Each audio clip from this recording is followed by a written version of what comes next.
నమస్తే, welcome to special focus. 2026 మే 31కి భారతదేశ చరిత్రలో ఓ ప్రాధాన్యం ఉంటుంది. మోడీ సర్కార్ పదే పదే చెబుతున్న కేంద్ర హోంమంత్రి అమిత్ షా పదే పదే పునరుద్ఘాటిస్తున్న రోజు రానే వస్తోంది. రేపటి వరకు ఉన్న భారత్కు, ఏప్రిల్ 1 నుంచి కనిపించే భారత్కు ఏమైనా మార్పు ఉంటుందా అంటే అవుననే వాదన వినిపిస్తోంది. ఆపరేషన్ కగార్ క్లైమాక్స్కి చేరటంతో నక్సల్ రహిత భారత్పై ఫైనల్గా అమిత్ షా ఎలాంటి ప్రకటన చేయనున్నారో, అందులో ఏ అంశాలను ప్రస్తావిస్తారో చూడాలి. ఇంతకీ జల్ జంగిల్ జమీన్ కోసం పోరాటం చేసి మావోయిస్టులు పూర్తిగా అలసిపోయారనే అనుకోవాలా? నక్సల్ ముక్త్ భారత్ 3 ఏళ్లుగా పలుమార్లు వినపడుతూనే ఉంది. మార్చి 31, 2026 కల్లా నక్సల్స్ రహిత భారత్ను చూస్తారంటూ కేంద్ర హోంమంత్రి అమిత్ షా వీలున్నప్పుడల్లా చెబుతూ వచ్చారు. అన్నట్టుగానే ఆపరేషన్ కగార్ జరిగింది. ఈ స్పెషల్ ఆపరేషన్లో మావోయిస్టు అగ్రనేతలు పలువురు పట్టుబడ్డారు. కీలక నేతల్లో కొందరు హతమయ్యారు, మరికొందరు స్వచ్ఛందంగా లొంగిపోయారు. అయితే అగ్రనేతలు గణపతి మిశ్రా ఇంకా సరెండర్ కాలేదు. వారి ఆచూకీ తెలియలేదు. ఇంతకీ వారు లొంగిపోతున్నారా లేదా? మావోయిస్టులు జనజీవన స్రవంతిలో కలిస్తే హింసాత్మక ఘటనలకు ఫుల్ స్టాప్ పెట్టొచ్చు, అటవీ ప్రాంతాలను పూర్తి స్థాయిలో అభివృద్ధి చేయవచ్చనే లక్ష్యంతో ఆపరేషన్ కగార్ చేపట్టింది మోడీ సర్కార్. ఈ ఆపరేషన్ డెడ్లైన్ ఈ మార్చి 31తో ముగుస్తోంది. మావోయిస్ట్ రహిత భారత్ను చూస్తారంటూ పదే పదే చెప్పిన అమిత్ షా తాజాగా ఎలాంటి ప్రకటన చేస్తారనే ఆసక్తికర చర్చ దేశవ్యాప్తంగా నడుస్తోంది. అమిత్ షా చెప్పినట్లుగానే నక్సల్స్ ఇక ఉండబోరని పార్లమెంట్ సాక్షిగా చెప్పే అవకాశం ఉంది. మరి అగ్రనేత గణపతి మాటేంటి? ఆయన ఎక్కడున్నారు? గణపతి లొంగిపోతారా, లేకపోతే అదుపులోకి తీసుకుంటారా? అమిత్ షా ప్రకటనలో ఈ ప్రస్తావన ఉంటుందా? ఇవే ఇప్పుడు హాట్ టాపిక్గా మారాయి. దేశంలో నక్సలిజం నిర్మూలనకు ప్రభుత్వం విధించిన గడువు ఈ నెల 31తో ముగియనున్న నేపథ్యంలో దేశాన్ని వామపక్ష తీవ్రవాదం నుంచి విముక్తి చేసే ప్రయత్నాలపై లోక్సభ ఇవాళ చర్చించనుంది. లోక్సభ కార్యవిధాన నియమావళిలోని 193 రూల్ కింద ప్రభుత్వం ఈ చర్చను జాబితా చేసింది. దీనికి అధికారిక తీర్మానం లేదా ఓటింగ్ అవసరం లేదు. TDP MP Byreddy Shabari, Shiv Sena MP Srikanth Shinde ఈ చర్చకు నోటీస్ ఇచ్చారు. లోక్సభ ఎజెండా ప్రకారం శివసేన ఎంపీ శ్రీకాంత్ షిండే ఈ అంశంపై చర్చను ప్రారంభిస్తారు. ఈ చర్చలో లేవనెత్తే అంశాలపై హోంమంత్రి అమిత్ షా స్పందిస్తారు. నక్సలిజం నిర్మూలనకు ప్రభుత్వం చేస్తున్న ప్రయత్నాలపై సమగ్రంగా వివరిస్తారు. దేశంలో నక్సలిజం నిర్మూలనపై ప్రకటన చేసే అవకాశం ఉంది. గత నెలలో దేశవ్యాప్తంగా నక్సల్ ప్రభావిత జిల్లాల సంఖ్య 7కు తగ్గింది. ఇందులో ఛత్తీస్గఢ్లోని బీజాపూర్, నారాయణపూర్, సుక్మా ఈ 3 జిల్లాలు అత్యంత ప్రభావిత కేటగిరీలోనే ఉన్నాయని కేంద్ర హోంమంత్రిత్వ శాఖ తెలిపింది. ఆపరేషన్ కగార్తో సంబంధం లేకుండా చూస్తే 2019 నుంచి 2026 జనవరి 15 వరకు 7,409 మంది మావోయిస్టులు అరెస్ట్ అయితే, అదే సమయంలో 5,880 మంది నక్సల్స్ లొంగిపోయారు. గత 2 ఏళ్ల కాలంలోనే సిపిఐ మావోయిస్ట్ నాయకత్వం కనుమరుగైంది. ఇందులో కొంతమంది హతమైతే మరికొంతమంది లొంగిపోయారు. 2004 నుంచి ఈ ఏడాది మార్చి 26 మధ్య కాలంలో 16,496 మంది నక్సల్స్ లొంగిపోగా, గత ఏడాది అత్యధికంగా 2,337 మంది నక్సల్స్ ఆయుధాలు విడిచిపెట్టి జనజీవన స్రవంతిలో కలిశారు. ఛత్తీస్గఢ్లోని దండకారణ్యంలో మావోయిస్ట్ అగ్రనేతలు ఒక్కొక్కరుగా లొంగిపోయారు. బస్తర్, అబూజ్మడ్, కాంకేర్ అడవుల్లో భద్రతా దళాల ఆపరేషన్లు క్లైమాక్స్కు చేరాయి. ఈ ప్రాంతాల్లో జరిగిన ఎన్కౌంటర్లు ఆపరేషన్ సక్సెస్ కావడంలో కీలక భూమికను పోషించాయి. బస్తర్లో పాపారావు సహా ఈ నెల 17న లొంగిపోయారు. దీంతో దండకారణ్యానికి తొలిసారి మావోయిస్ట్ పార్టీకి నేత లేకుండా పోయాడు. ఈ నెల 25న వాంటెడ్ మావోయిస్ట్ సుక్రీతో పాటు 4 మావోయిస్టులు ఒడిశాలో పోలీసులకు లొంగిపోయారు. తమ వద్ద ఉన్న AK-47లు, ఇన్సాస్లు, ఇతర ఆయుధాలను అప్పగించారు. ఒడిశాలోని పోలీస్ ఏడీజీ సంజీవ్ పాండా లెక్క ప్రకారం కంధమాల్ జిల్లాలో కేవలం 8 మంది మాత్రమే నక్సలైట్లు మిగిలి ఉన్నారట. వాళ్లను నిర్దేశించిన గడువులోగా లొంగిపోవాలని విజ్ఞప్తి చేశారు. తాజా అంచనాల ప్రకారం దేశవ్యాప్తంగా ఇప్పుడు 350 కంటే తక్కువ మావోయిస్ట్ క్యాడర్ మాత్రమే మిగిలి ఉన్నారు. ప్రధాన కేంద్రంగా ఉన్న బస్తర్ ఏరియాలో 100 నుంచి 150 వరకు మావోయిస్టులు ఉన్నట్లు అంచనాలున్నాయి. తెలంగాణలో 17 మంది, మహారాష్ట్రలోని గడ్చిరోలిలో 10 మంది కంటే తక్కువ క్యాడర్ మాత్రమే మిగిలి ఉందని పోలీసుల నివేదికలు చెబుతున్నాయి. ఒకప్పుడు ఎంతో బలంగా ఉండే మావోయిస్ట్ కేంద్ర కమిటీ కూడా ఇప్పుడు కేవలం 5-6 మందికే పరిమితమైంది. లొంగిపోయిన మావోయిస్టులకు పునరావాస విధానం వారి జీవనశైలికి గేమ్ చేంజర్గా మారుతోందా అంటే అవుననే చెప్పాలి. జనజీవన స్రవంతిలో మావోయిస్ట్ నేతలు, మావోయిస్టులు కలవడానికి ప్రభుత్వ విధానమే ప్రధాన కారణంగా భావిస్తున్నారు. 31న డెడ్లైన్ దగ్గర పడుతున్న కొద్దీ ప్రభుత్వం మిగిలిన మావోయిస్టులను లొంగిపోవాలని హెచ్చరిస్తోంది. అబూజ్మాడ్, బస్తర్లో పోలీస్ క్యాంపులను పెంచింది. రోడ్ల నిర్మాణం వేగవంతం కావడంతో మావోయిస్టుల కదలికలు కష్టమయ్యాయి. ఇవన్నీ పరిశీలిస్తున్నవారు దేశంలో నక్సలిజం దాదాపు ముగింపు దశకు చేరుకున్నట్లుగానే భావిస్తున్నారు. రానున్న రోజుల్లో పూర్తిస్థాయి నిర్మూలన సాధ్యమనే మెజార్టీ అభిప్రాయము వ్యక్తమవుతోంది. ఇప్పటికే మావోయిస్ట్ అగ్రనేతలు లొంగిపోవడంతో నక్సల్స్ నెట్వర్క్ బలహీనపడింది. ఆ మధ్య కాలంలో వరుస ఎన్కౌంటర్లు, ఆ తర్వాత వరుస లొంగుబాట్లు కారణంగా నక్సల్స్ నెట్వర్క్ బలహీనపడింది. అయితే ప్రభుత్వం అనుకున్న లక్ష్యాన్ని చేరుకున్నట్లా లేదా చేరువలో ఉందా? ఈ రెండింట్లో దేన్ని అమిత్ షా హైలైట్ చేస్తారనే వాదన తెరమీదకొచ్చింది. మావోయిస్టు ప్రభావిత ప్రాంతాల్లో మోహరించిన కేంద్ర సాయుధ బలగాలను ఇకపై కేంద్ర ప్రభుత్వం ఉపసంహరిస్తుందా? దండకారణ్యం సహా మావోయిస్టు ప్రభావిత గిరిజన గ్రామాల్లో మరిన్ని సంక్షేమ పథకాలను ప్రకటిస్తుందా? ఆయా ప్రాంతాల్లో అభివృద్ధి ప్రాజెక్టులను పట్టాలెక్కిస్తుందా? లొంగిపోయిన మావోయిస్టులకు కొత్తగా ఇచ్చే భరోసా ఏంటి?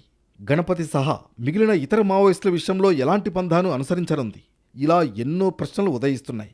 వీటన్నింటికీ అమిత్ షా ఏం చెబుతారనేది ఇప్పుడు చర్చనీయాంశం. నక్సల్స్ ముక్త్ భారత్ గడువు తేదీ సమీపిస్తూ ఉండడంతో మావోయిస్ట్ అగ్రనేత గణపతి అలియాస్ ముప్పాళ్ల లక్ష్మణరావు, పార్టీ కేంద్ర కమిటీలో మిగిలిన చురుకైన నేత మిసిర్ బెస్రాతో పాటు మిగిలిన మావోయిస్టులు ఎక్కడున్నారనే చర్చ జరుగుతోంది. ఆపరేషన్ కగార్ డెడ్లైన్ సమీపిస్తూ ఉండడంతో గణపతి సరెండర్ అయ్యేందుకు ప్రయత్నిస్తున్నారని ప్రచారం జరగడంతో ఏ క్షణంలోనైనా ఆయన లొంగుబాటు ఖాయమని ప్రచారం జరుగుతోంది. మరోవైపు బెస్రా, ఆయన అనుచరుల కోసం కోబ్రా దళాలు జార్ఖండ్లోని సరండా అటవీ ప్రాంతాన్ని జల్లెడపడుతున్నాయి.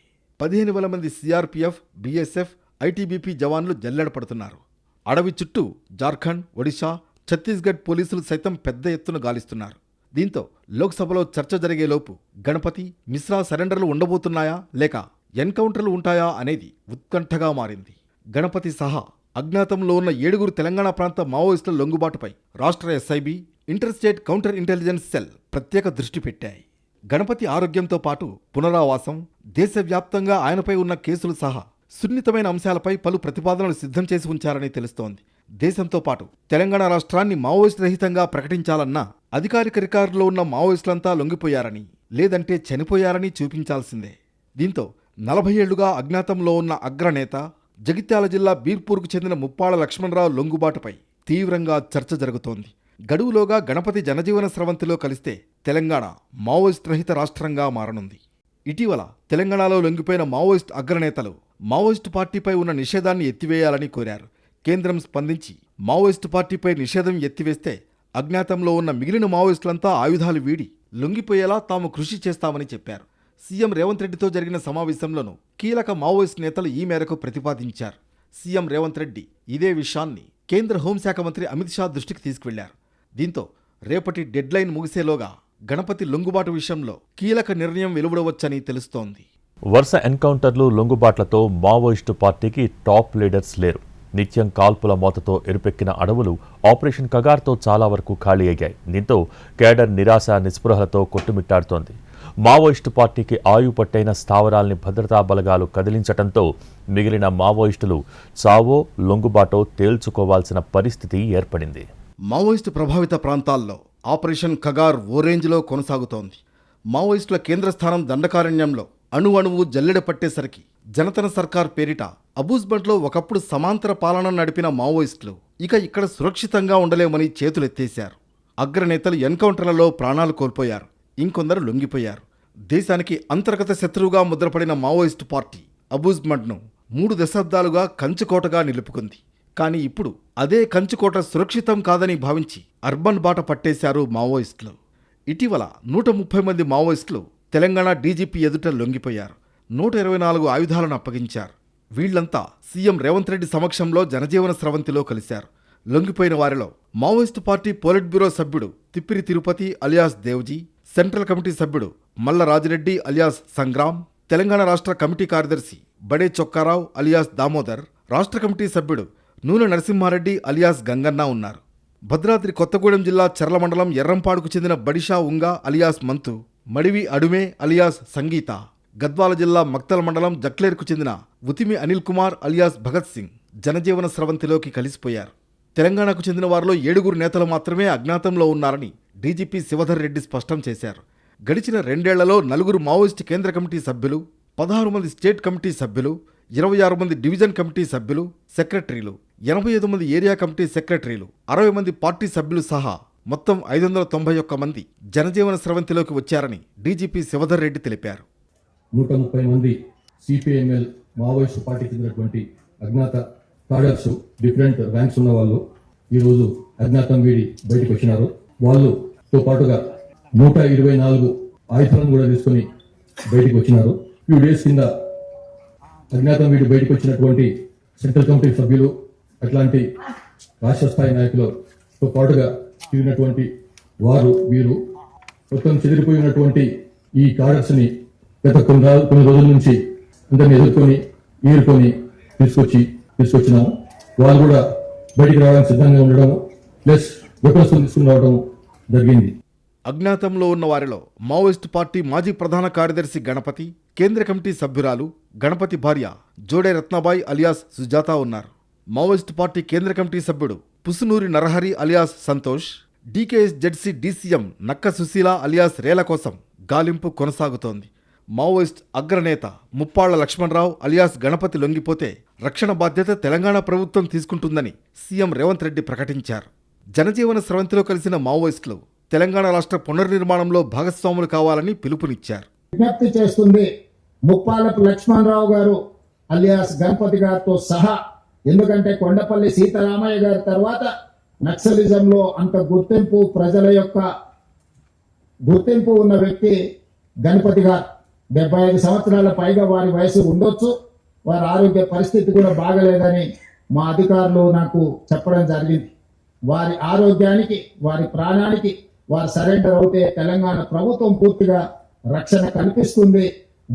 వారితో సహా సెంట్రల్ కమిటీ కానీ, స్టేట్ కమిటీ కానీ వివిధ హోదాలలో అజ్ఞాతవాసంలో ఉన్న నక్సలైట్లను జనజీవన స్రవంతిలోకి రాండి అని చెప్పి దండకారణ్యంలో మావోయిస్టులను ఏరివేసే లక్ష్యంతో 2010 దశకం తొలినాళ్లలోనే ఆపరేషన్ గ్రీన్ హంట్ చేపట్టారు. ఆ తర్వాత ఆపరేషన్ ప్రహార్ సాగింది. కానీ 2 ఆపరేషన్లను మావోయిస్టు పార్టీ ఎదుర్కొని నిలిచింది. అయితే 2019 నుంచి మావోయిస్టు పార్టీని మరోసారి టార్గెట్ చేసింది కేంద్రం. పెద్ద ఎత్తున సిఆర్పీఎఫ్ దళాలను మోహరించి ప్రత్యేక ఆపరేషన్లు చేపట్టింది. సిఆర్పీఎఫ్లోని కోబ్రా దళాలు మావోయిస్టుల అడ్డాల్లో బేస్ క్యాంపులు ఏర్పాటు చేసుకుని కూంబింగ్ చేశాయి. మొదటి దశలో 24 బేస్ క్యాంపులను ఏర్పాటు చేసుకుని మావోయిస్టుల కదలికలకు చెక్ పెట్టాయి. 2020లో బేస్ క్యాంపుల సంఖ్యను 40కి పెంచారు. ప్రస్తుతం వ్యూహాత్మక ప్రాంతాల్లో 400 బేస్ క్యాంపులు ఏర్పాటు చేసుకోవడంతో భద్రతా బలగాలు సాధించిన విజయంగా చెప్పవచ్చు. ఒక్కో క్యాంపులో 200 నుంచి 400 మంది సాయుధ పోలీసులు ఉంటారు. వీరి వద్ద అత్యాధునిక ఆయుధాలుంటాయి. నైట్ విజన్ పరికరాలు, డ్రోన్లు వాడుతూ రాత్రి వేళల్లో కూడా మావోయిస్టుల కదలికలను కట్టడి చేశారు. 2017 నాటికి ఛత్తీస్గఢ్, జార్ఖండ్, బీహార్, మహారాష్ట్ర, తెలంగాణ, ఏపీ, ఒడిశా తదితర 10 రాష్ట్రాల్లోని మావోయిస్టు ప్రభావిత జిల్లాల సంఖ్య 126. 2018 ఏప్రిల్ నాటికి ఈ సంఖ్య 90కి తగ్గిపోయింది. 2021 జూలై నాటికి 70 జిల్లాలకు, 2024 ఏప్రిల్ నాటికి 38 జిల్లాలకు చేరింది. గతేడాది అక్టోబర్ 15న కేంద్ర హోంశాఖ కీలక ప్రకటన చేసింది. దేశంలో ఎక్కువగా మావోయిస్టుల ప్రభావం కలిగిన జిల్లాల సంఖ్య 6 నుంచి 3కు తగ్గిందని వెల్లడించింది. ఛత్తీస్గఢ్లోని బీజాపూర్, సుక్మా, నారాయణపూర్లే ఆ 3 జిల్లాలని తెలిపింది. ఆపరేషన్ కగార్తో మావోయిస్టు ఉనికి ఉన్న జిల్లాలు కేవలం 7 మాత్రమే. మావోయిస్టులకు ప్రధాన కేంద్రంగా ఉన్న కర్రెగుట్టలను ఏకంగా 24,000 మంది భద్రతా బలగాలు జల్లెడపట్టాయి. 2024 జనవరిలో మొదలుపెట్టిన ఆపరేషన్ కగార్లో భాగంగా మావోయిస్టులపై వేట సాగించేందుకు భద్రతా దళాలు డ్రోన్లు, హెలికాప్టర్లను వినియోగించాయి. దీంతో కీకారణ్యంలో మావోయిస్టుల కదలికలను గుర్తించడం సాధ్యమైంది. 2024లో జరిగిన ఎన్కౌంటర్లలో 215 మంది మావోయిస్టులు మరణించారు. 680 మంది మావోయిస్టులను పోలీసులు అరెస్టు చేయగా 1225 మంది లొంగిపోయారు. తొలి ఏడాదిన్నర వ్యవధిలోనే 330 మంది ప్రాణాలు కోల్పోయారు. కేంద్ర కమిటీ సభ్యులు చలపతి, బాలకృష్ణ, గణేష్, వికల్ప్, బస్వరాజును సైతం పార్టీ కోల్పోయింది. దీంతో ఆ తర్వాత నుంచి లొంగుబాటులు ఎక్కువయ్యాయి. అడవిలో అన్నలు తుపాకులు వీడారు. వనం వదిలి జనంలోకి వచ్చేశారు. మిగిలిన మరికొందరు సరెండర్ కాక తప్పని పరిస్థితి. మావోయిస్టు అగ్రనేత గణపతి కూడా హోంశాఖ మంత్రి అమిత్ షా సమక్షంలో లొంగిపోతారనే టాక్ వినిపిస్తోంది. ఆయనతో పాటు మిగిలిన మావోయిస్టులు అదే బాటలో నడిచే అవకాశం ఉంది. మొత్తంగా ఆపరేషన్ క్లైమాక్స్ ఫినిషింగ్ టచ్ ఎలా ఉండబోతోంది అనేది ఉత్కంఠ రేపుతోంది. మావోయిస్టు పార్టీకి ప్రస్తుతం నాయకుడు లేడు. నాన్ స్టాప్ ఎన్కౌంటర్లు, టాప్ లీడర్ల లొంగుబాట్లు మావోయిస్టు పార్టీని ఇంకెప్పటికీ కోలుకోలేని దెబ్బతీశాయి. దీంతో అడవిలో గర్జించే తుపాకులు సైలెంట్ అయ్యాయి. బలగాలపై ఎదురుదాడి చేసే సామర్థ్యాన్ని కోల్పోయాయి. 2004 నుంచి 2018 దాకా మావోయిస్టు పార్టీ ప్రధాన కార్యదర్శిగా పనిచేసిన గణపతి ఆ తర్వాత అనారోగ్య కారణాలతో ఆ పదవిని వీడారు. ఆ తర్వాత నేపాల్లో ఆశ్రయం పొందారు. గణపతి తెలంగాణ పోలీసులకు టచ్లోకి రావడంతో ఆయన కూడా వనం వీడి జనంలోకి రావడం ఖాయంగా కనిపిస్తోంది. కేంద్ర హోంమంత్రి అమిత్ షా సమక్షంలో లొంగిపోతారా లేకపోతే తెలంగాణ పోలీసులు ఎదుటే లొంగిపోతారా అనేది చూడాలి. ముప్పాళ్ల లక్ష్మణరావు అలియాస్ గణపతిది జగిత్యాల జిల్లా బీర్పూర్ గ్రామం. వరంగల్లో బీఈడీ చేస్తున్న సమయంలో నాటి పీపుల్స్ వార్ పార్టీ వైపు ఆకర్షితులై అజ్ఞాతంలోకి వెళ్లారు. అప్పటి నుంచి ఆయన రహస్య జీవితంలోనే ఉండిపోయారు. నాటి నుంచి ఆయన స్వగ్రామానికి గాని తెలంగాణకు గాని వచ్చింది లేదు. 1992 వరకు కొండపల్లి సీతారామయ్య నడిపించిన పీపుల్స్ వార్ పార్టీకి గణపతి కేంద్ర కమిటీ కార్యదర్శిగా ఎన్నికయ్యారు. పీపుల్స్ వార్లో కొండపల్లి, కేజీ సత్యమూర్తి, కిషన్జీ తర్వాతి స్థానంలో ఉండేవారు. సిపిఐ మావోయిస్టుగా ఏర్పడ్డ తర్వాత కూడా గణపతి దళపతిగా కొనసాగారు. జగిత్యాలలో మొదలైన ఆయన తిరుగుబావుట దండకారణ్యంలోని జనతన సర్కార్ నిర్మాణం వరకు సాగింది. అగ్రనేతలు దేవ్జీ, రాజిరెడ్డి, దామోదర్, గంగన్న లొంగుబాటుతో మావోయిస్టు ఉద్యమం ముగింపు దశకు వచ్చింది. మావోయిస్టు పార్టీ చరిత్రలోనే ఇది అత్యంత కీలక లొంగుబాటు. మునుపెన్నడూ లేని రీతిలో ఒకేసారి 4 అగ్రనేతలు జనజీవన స్రవంతిలో కలిశారు. అంతకుముందు మావోయిస్ట్ అగ్రనాయకురాలు పోతుల కల్పన అలియాస్ సుజాతక్క, పోలిట్ బ్యూరో సభ్యులు మల్లోజుల వేణుగోపాల్, కేంద్ర కమిటీ సభ్యులు తక్కళ్లపల్లి వాసుదేవరావు అలియాస్ ఆసన్న, ఇలా అగ్రనాయకులంతా వరుసగా సుమారు 210 మంది ఆయుధాలను పోలీసులకు అప్పగించి లొంగిపోయారు. ఓవైపు ఎన్కౌంటర్లు, లొంగుబాటులు కొనసాగుతుంటే మరోవైపు మావోయిస్టు ప్రభావిత జిల్లాల్లో అభివృద్ధి, సంక్షేమంపై దృష్టి సారించింది కేంద్ర ప్రభుత్వం. స్థానిక యువతకు విద్య, ఉద్యోగ అవకాశాలను పెంచుతోంది. ఆయా జిల్లాల్లో టెలికాం నెట్వర్క్లు, రోడ్లు, విద్యుత్ సప్లై వ్యవస్థలు, విద్యా సంస్థలను ఏర్పాటు చేయిస్తోంది. దీంతో అక్కడి ప్రజలపై మావోయిస్టుల ప్రభావం లేకుండా జాగ్రత్త పడింది. పర్యవసానంగా మావోయిస్టులలో చేరే యువత, మహిళల సంఖ్య బాగా తగ్గిపోయింది. మరోవైపు మావోయిస్టుల ఆర్థిక మూలాలను జాతీయ దర్యాప్తు సంస్థ, ఎన్ఫోర్స్మెంట్ డైరెక్టరేట్ చిదిమేశాయి. కోట్లాది రూపాయలను సీజ్ చేశారు. మనీ లాండరింగ్ నిరోధక చట్టం కింద పలువురిపై కేసులు నమోదు చేశారు. మావోయిస్టులకు నిధులందించే వారిని జైల్లో పెట్టారు. ఆయుధాలు వీడుతాం, చర్చలకు సిద్ధం, కాల్పుల విరమణ ప్రకటనలు చేసిన కేంద్రం డోంట్ కేర్, మాటల్లేవు, మాట్లాడుకోటాలు లేవు, కంటపడితే కాల్పులు లేదంటే లొంగుబాట్లు అంటూ ముందుకెళ్ళింది. ఫలితంగా మావోయిస్టులకు షాక్ మీద షాక్. వరుస ఎన్కౌంటర్లలో ఎందరో అగ్రనేతలను కోల్పోయింది మావోయిస్టు పార్టీ. ప్రతిఘటించడం మాటేమో కానీ ఉన్న క్యాడర్ను కాపాడుకోవడం కనాకష్టంగా మారింది. సేఫ్ జోన్ నుంచి మైదాన ప్రాంతాలకు వచ్చినా వదలలేదు. వేటాడి వెంటాడి మరి భద్రతా బలగాలు ఎన్కౌంటర్లు చేశాయి. అదే సమయంలో లొంగిపోయే మావోయిస్టుల కోసం పునరావాస పథకాలను కేంద్ర రాష్ట్ర ప్రభుత్వాలు అమలు చేస్తున్నాయి. వీటిని అందిపుచ్చుకోవడానికి మావోయిస్టులు ఆసక్తి చూపుతున్నారు. ఒకప్పుడు ఎన్కౌంటర్ జరిగితే కొన్ని రోజులకే మావోయిస్టుల నుంచి ప్రతిచర్య ఊహించనంతగా ఉండేది. కానీ ఆపరేషన్ కగార్ ఊపందుకున్నాక ఆ సీనే కనిపించడం లేదు. అడవుల్లో పోలీస్ బుల్లెట్ల శబ్దమే వినిపిస్తోంది. ఏ ఘటన చూసినా 10ల సంఖ్యలో మావోయిస్టులు ప్రాణాలు కోల్పోయారు. దీంతో పోలీసుల కంటపడకుండా తప్పించుకోవడమే మావోయిస్టుల వంతైంది. ఎన్కౌంటర్ల నుంచి తప్పించుకున్న మావోయిస్టులు తిరిగి అడవుల్లోకి రాకుండా పోలీస్ బేస్ క్యాంపులతో 24/7 గస్తీ ఉంది. దీంతో మావోయిస్టులకు సేఫ్ జోన్ లేకుండా పోయింది. ఇక మిగిలింది ఉద్యమం వీడి జనజీవన స్రవంతిలో కలవడం, లేదంటే అడవుల్ని వీడి మైదాన ప్రాంతాల్లో తలదాచుకోవడమే. ఇలా మైదాన ప్రాంతాలకు వెళ్లే క్రమంలోనే హిడ్మా ఎన్కౌంటర్కు బలయ్యాడు. 1967లో పశ్చిమ బెంగాల్లోని నక్సల్బరీలో మొదలైన నక్సలిజం ఆ తర్వాత దేశమంతటా విస్తరించింది. బడుగు బలహీన వర్గాల అభ్యున్నతి, సమసమాజ నిర్మాణమే లక్ష్యమంటూ మావోయిస్టులు ఆయుధాలతో పోరుబాట పట్టారు. దశాబ్దాల పోరాటంలో నక్సలిజం ఎన్నో రకాలుగా రూపాంతరం చెంది చివరికి సిపిఐ మావోయిస్టు పార్టీ పేరుతో స్థిరపడింది. ఆంధ్ర, తెలంగాణ, ఛత్తీస్గఢ్, మహారాష్ట్ర, ఒడిశా రాష్ట్రాల్లో విస్తరించిన దండకారణ్యంలో కేంద్ర రాష్ట్ర ప్రభుత్వాలకు సమానంగా మావోయిస్టులు జనతన సర్కారును నిర్వహించడం మొదలుపెట్టే స్థాయికి వెళ్లి ఇప్పుడు ఉద్యమమే కనుమరుగయ్యే స్థితికి వచ్చింది. దీంతో ఇకపై అడవుల్లో అలజడి ఉండదు, బుల్లెట్ల చప్పుడు వినిపించదు, కూంబింగ్లు, ఎన్కౌంటర్లు జరగవు.